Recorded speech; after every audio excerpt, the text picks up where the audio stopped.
Good day and welcome to my Instructional Strategies Variations Technique. This is being created by myself, Captain Leslie Head, for the PIDP program 3250 at Vancouver Community College. My teacher there is Prue Moore. Variations technique is defined by Elizabeth Barkley in her Student Engagement Techniques book as challenging the student's creativity as they imagine and evaluate alternatives to a given stimulus in order to build something new. So they create an altered version, they may rewrite, they may imagine changing consequences, or they could change the conclusion. In The Skillful Teacher by Stephen Brookfield, he states that we must be clear about why we lecture. One of the methods is to introduce alternative perspectives and interpretations prior to a debate in class or to advance other material that is necessary part of the class.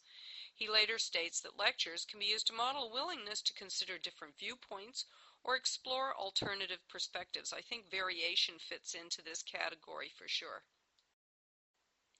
Elizabeth Barkley offers us up a sample in her book on variations technique.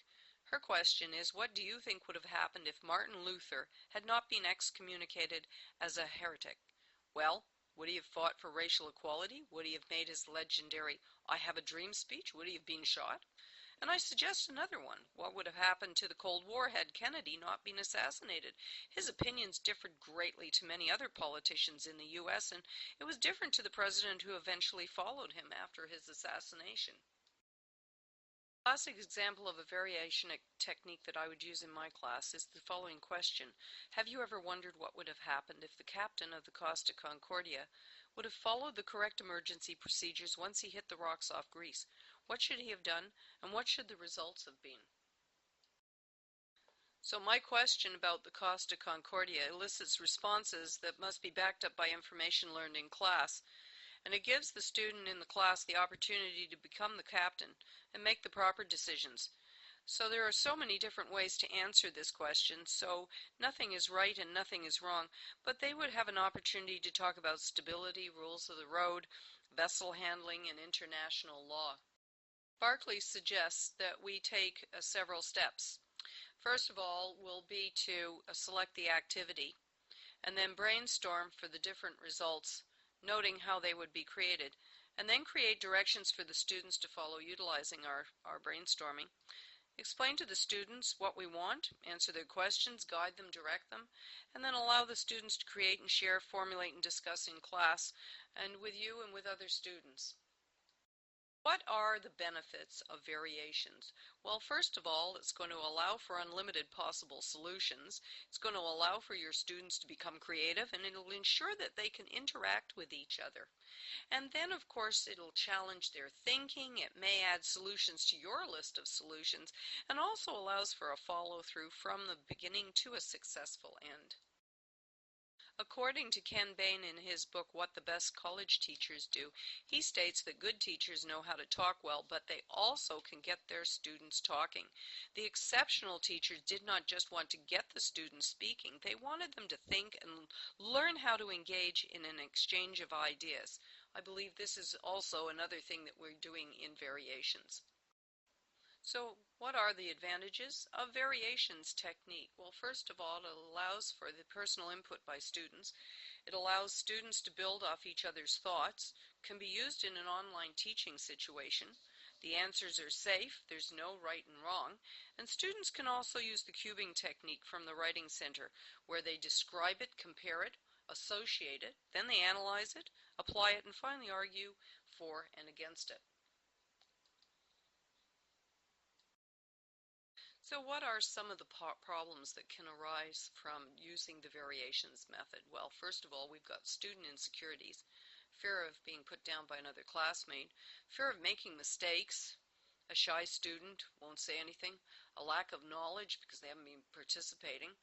So some of the solutions to these could be to create student teams or pairs, offer them a chance to bounce the thoughts off each other as well as the teacher, offer intermittent guidance, give them time to brainstorm and help them, and offer up a list of different solutions and ask them to expand. It's important that we've created good teaching environment for many reasons. So how do we do this? Create a community, both with the students as well as with the teacher, create trust, initiate intercommunication, build self-worth, know their names, and encourage questioning.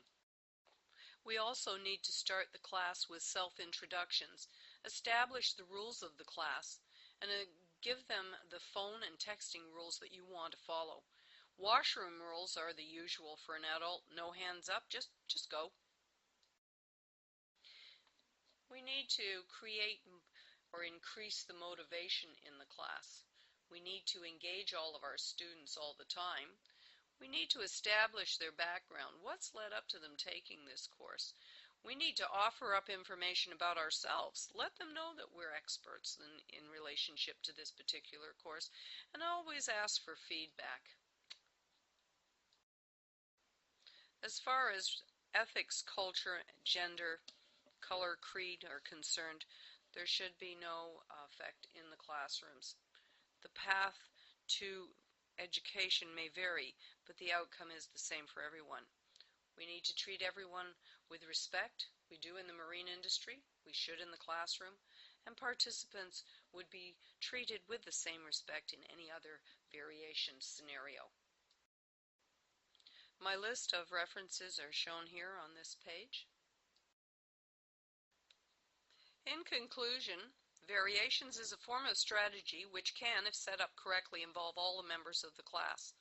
I've included the scenario I use in my classes, and in fact, if you think about it, we use this scenario in everyday life to deal with external information coming to us from TV, video, internet, conversations. So the next time you say to yourself or a friend, but what would have happened if this would have happened this way? You're using this technique. So again, thanks for taking the time to listen to my video, and just remember that ideals are like the stars. We never reach them, but like the mariners of the sea, we chart our course by them. Again, thank you very much.